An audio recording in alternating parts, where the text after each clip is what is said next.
Good evening, everybody. Dear friends, Mark Dreyfus, Cabinet Secretary and Parliamentary Secretary for Climate Change and Energy Efficiency, representing the Prime Minister, Ms. Julia Gillard, the Honourable Mr. Andrew Robb, Federal Member for Goldstein, Mr. David Southwick, Co-Chair of the Victorian Australia-Israel Parliamentary Friendship Group, Mr. Martin Foley, State Member for Albert Park, elected officials, dignitary, community leaders, friends. Shalom and good evening and Chag Sameach. It is a pleasure to address you here tonight on the occasion of the 64th anniversary of the State of Israel. As an Israeli diplomat, to celebrate Yom Ha'atzmaut outside of Israel is a very moving experience because it serves as a reminder that Israel's strength is greater than just that which comes from within. At the same time, it is also a reminder for Jewish communities today that know well that the Jewish people have a home, the Jewish state, our state, the state of Israel.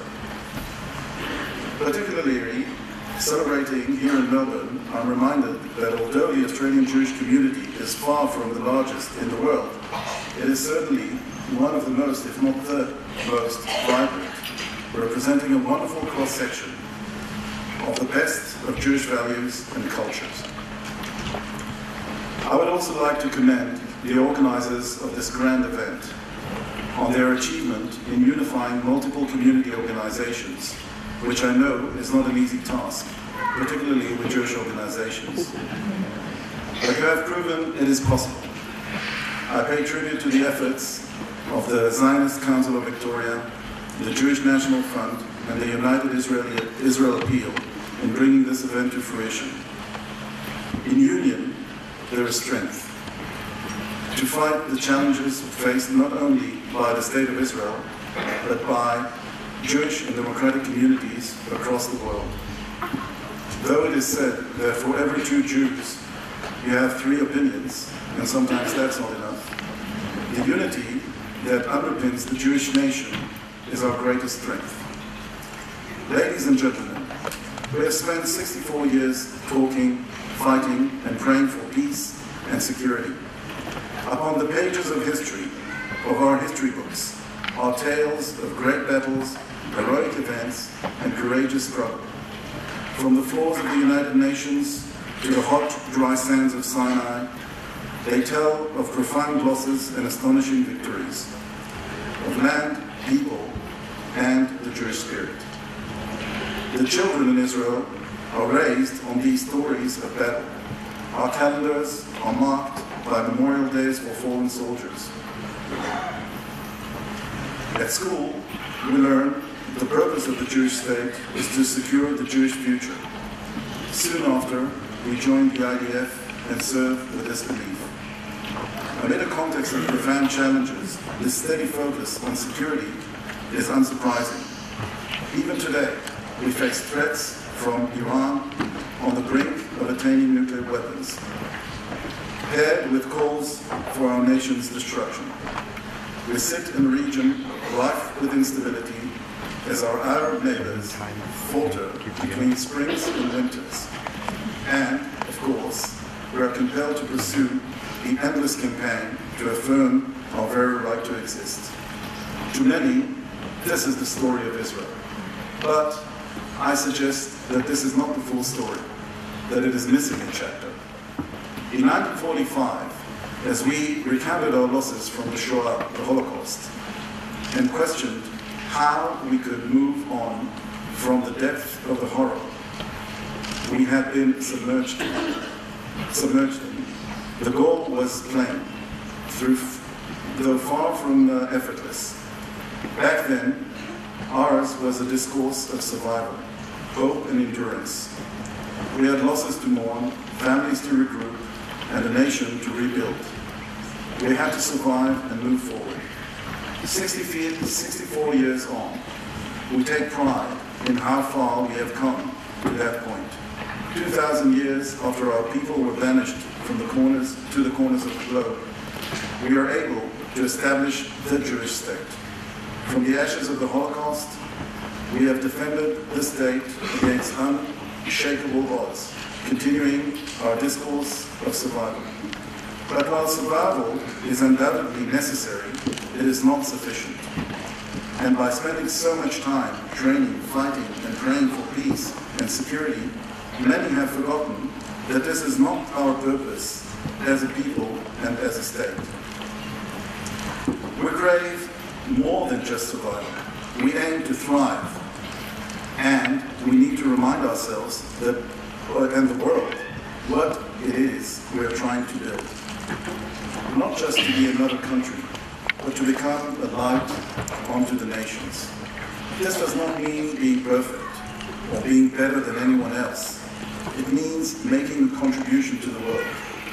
Or in the words of Steve Jobs, as he defined his dream for Apple, it is the wish to make a dent in the universe. Distinguished guests, 64 years on from the establishment of the State of Israel, we must stop wallowing in the narrative of crisis and survival. We are no longer victims. We are no longer homeless, voiceless or defenseless. Israel is strong and will continue to be strong.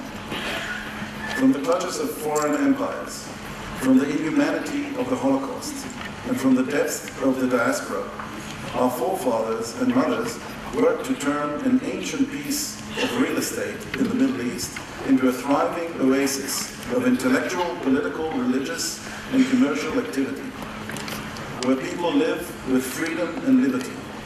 They constructed a democratic society with room for debate and dissent, a judicial system considered to be among the most proactive in the world. It is a society in which protests are full and vibrant, where 1/8 of the nation's population can flock in the streets of Tel Aviv, which, with the support of the police and the absence of violence, not to overthrow the government, but to challenge the cost of living. Our forefathers revived a sleeping language, re-established a nation, and recreated the Jewish homeland as a first world society.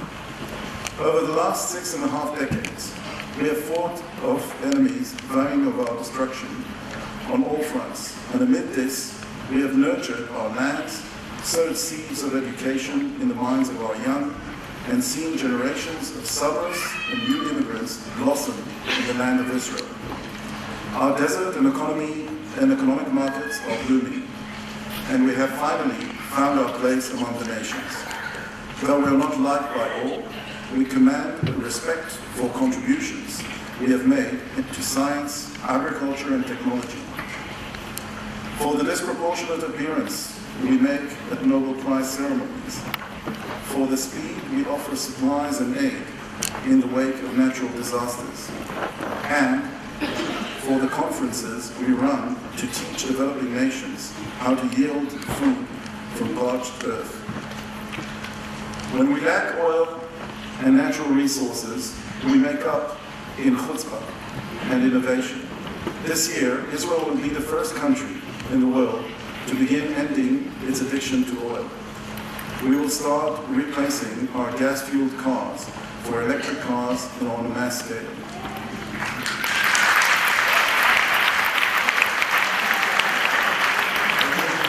They will be cheaper, more convenient, and no less powerful than their oil-run equivalents. From Israel, the spark lit by this innovation will be shared with Denmark and, of course, Australia. Our operation template is born out of necessity and fueled by tenacity. We are a people living in a hostile neighborhood. We are a people who have shed blood, sweat, and tears for our nation. We are a people of chutzpah, and this is what is going to drive us forward. But from this background comes a mentality of stubbornness. We have come so far and lost so much that we cannot afford just to be. We must be something, create, innovate, and share the fruits of our success. Through our successes in these fields and others, we have shown the world that ours is no longer a discourse of survival, Rather, we proudly demonstrate what we are surviving for. Our vision is not peace for the sake of peace only. Our vision is peace so that our engineers can focus on buildings, not bombs. Our programmers on education instead of Iron Dome systems. Our defense forces on peacekeeping and humanitarian assistance rather than border security and war training exercises.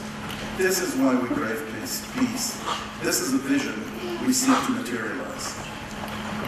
Survival and the inception of a state are not the very beginning, are only the very beginning of our discourse. 64 years on, we look back with pride, but also continue to ask ourselves what we are surviving for, what sort of society we want to be, what we still need to work on, and how we can harness achievements and leverage them for the future.